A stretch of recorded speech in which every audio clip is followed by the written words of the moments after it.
ये गुड़ बनाने की फैक्ट्री है, एक छोटा कारखाना है।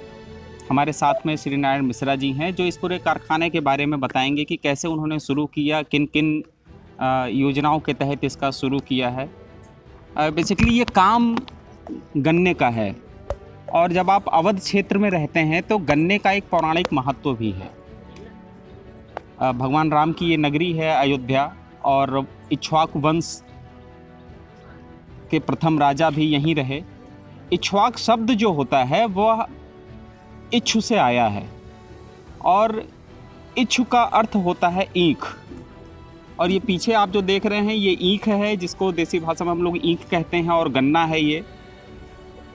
और यहाँ के गन्ने से जो गुड़ बनता है उसका स्वाद बिल्कुल अनूठा और अपने आप में एक अलग स्वाद आपके ज़बान पे देता है। खैर, ये तो रही हमारी पौराणिक बातें और अब हम बात करेंगे श्री नारायण मिश्रा जी से। जी। हम आपसे ये जानना चाहेंगे कि ये जो आपने एक नवाचार जो शुरू किया जी देहात में रह करके, ये कैसे आया? यह विचार जब मैं लॉकडाउन के दौरान गांव आया तो उस समय हमने देखा कि बड़ी बेरोजगारी सी है। अच्छा। और उसी दौरान प्रदेश सरकार का हमने ये प्रयास देखा कि वह उद्योगों की स्थापना के लिए काम कर रही है, एक जिला एक उत्पाद योजना के तहत। तो एक जिला एक उत्पाद योजना में हमारे यहाँ गुड़ उत्पादन का चयन किया गया है अयोध्या जनपद में। एक जिला एक उत्पाद, इसी को ODOP भी कहा जाता है। जी जी जी, वन डिस्ट्रिक्ट वन प्रोडक्ट। हाँ।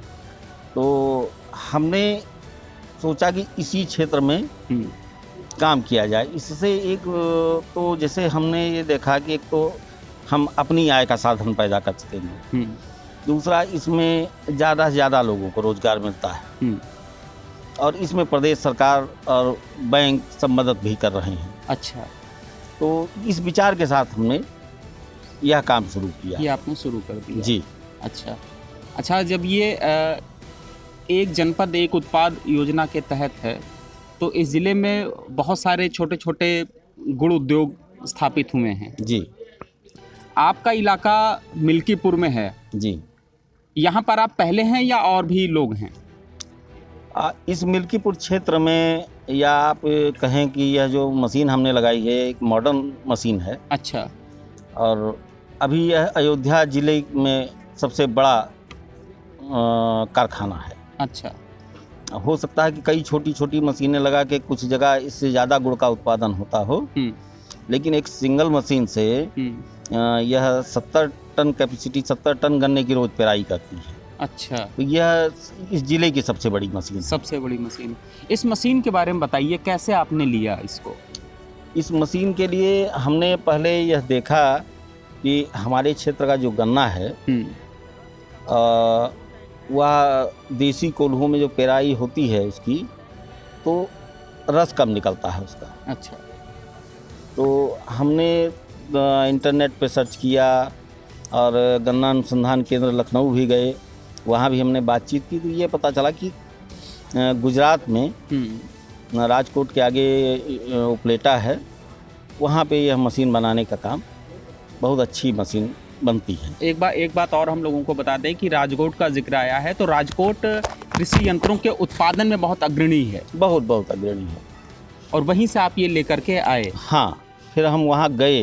अच्छा। हमने इसको ठीक से समझा, फिर उन्होंने बताया कि इसमें रस का उत्पादन ज़्यादा होता है। ये केन क्रशर का आधुनिक रूप है। अच्छा। पहले जैसे हम लोग देखते आए हैं गांव में, हमारे यहाँ परंपरागत तरीके से गुड़ बनते थे, तो वो बहुत छोटे और देसी कोल्हू हुआ करते थे। अच्छा। ये क्रशर हमने गुजरात से मंगाया। हाँ। और इसकी क्षमता पर डे 70 टन की है। 70 टन गन्ने की इसमें पेराई हो सकती है। अच्छा। और ये डबल मिल कोल्हू है। हाँ। इसमें पहले एक क्रशर में पेराई होगी, फिर वही खोई या बगाज जो भी आप कहते हैं जी, उसकी पेराई दूसरे में होती है। अच्छा। तो इसमें जूस का परसेंटेज बढ़ जाता है, जो देसी कोल्हू हैं उनके मुकाबले बेहतर होता है। जब आपका जूस का परसेंटेज बेहतर होगा तो आपका गुड़ भी ज़्यादा आएगा। अच्छा। और आप किसान को ज़्यादा पैसा दे सकेंगे। अच्छा। कितने % यहाँ पे आप गन्ने का रस यहाँ से ले लेते हैं इस मशीन के जरिए? इस मशीन के जरिए लगभग 70%। 70%। हाँ। तो ये बहुत बेहतर है। अच्छा, ये रात में पेराई करने का कोई खास मकसद? रात में पेराई करने का मकसद यही है कि इसमें गर्मी बहुत हो रही है। अच्छा। अब गुड़ ठंडा नहीं हो पाता है दिन में, हाँ। इसलिए रात में पेराई की जा रही है। अच्छा। अब ये देखिए जिसमें गन्ना लगाया जा रहा है, हाँ। ये पहला कोल्हू है ओके। और वो बीच में इंटर कैरियर लगा हुआ है। इसी से बगास आगे जाती है और ऊपर चल के देखते हैं। यह इंटर कैरियर है, इससे बगास जा रही है दूसरे उसमें। अब उसमें पेराई होगी और उसके बाद फिर बगास बाहर निकलेगी। और जो पूरा रस है वो यहाँ से निकल रहा है? ये रस निकल रहा है। रस के 2 टैंक हैं। अच्छा, ये टैंक देखिए। हाँ, पहले एक टैंक में जूस निकाला जाता है, फिर कुछ देर के लिए बंद करके दूसरे टैंक में निकाला जाता है, उसको सफाई की जाती है। अच्छा। ताकि गुड़ जो है, गुड़ की क्वालिटी खराब ना हो।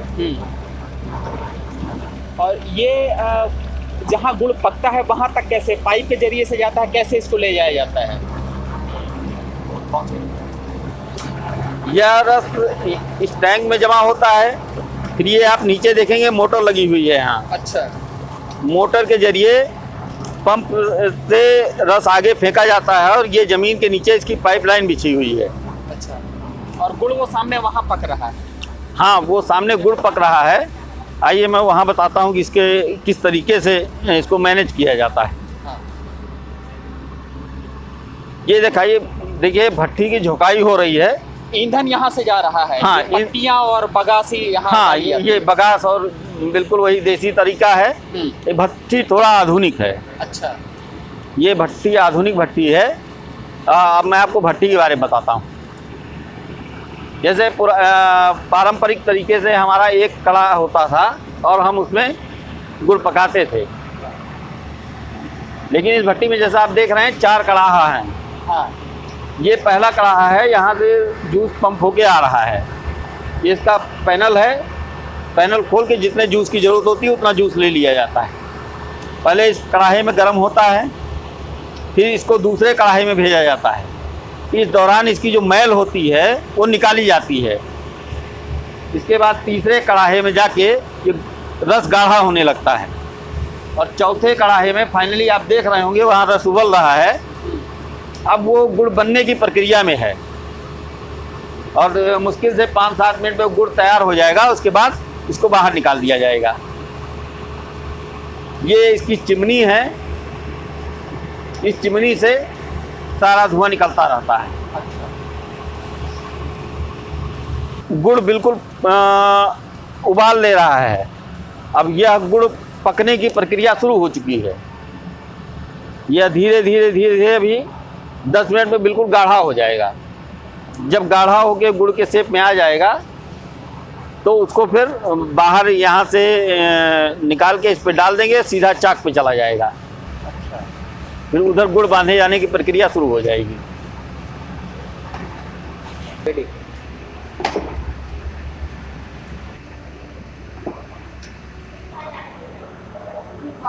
मिश्रा जी, ये बताइए कि ये गन्ने का रस जो होता है उससे लेकर के और इस रूप में आने तक का कितना टाइम लगता है? गन्ने का रस कढ़ाई में आता है। पहले 4 कढ़ाई का एक भट्टी होती है, तो उसमें जब स्टार्टिंग में हम करते हैं तो पहला पाग निकलने में, पाग मतलब जो पका हुआ रस इसमें आता है, वह रस आने में 1 घंटा लग जाता है पहले में। हाँ। उसके बाद हर 15-20 मिनट बाद एक पाग निकलने लगती है। अच्छा। वह पाग जब इसमें आती है तो यहाँ 10 मिनट तक करीब इसको इस तरह से फेंटा जाता है ताकि इसका कलर और साफ हो और इसका टेस्ट बढ़े।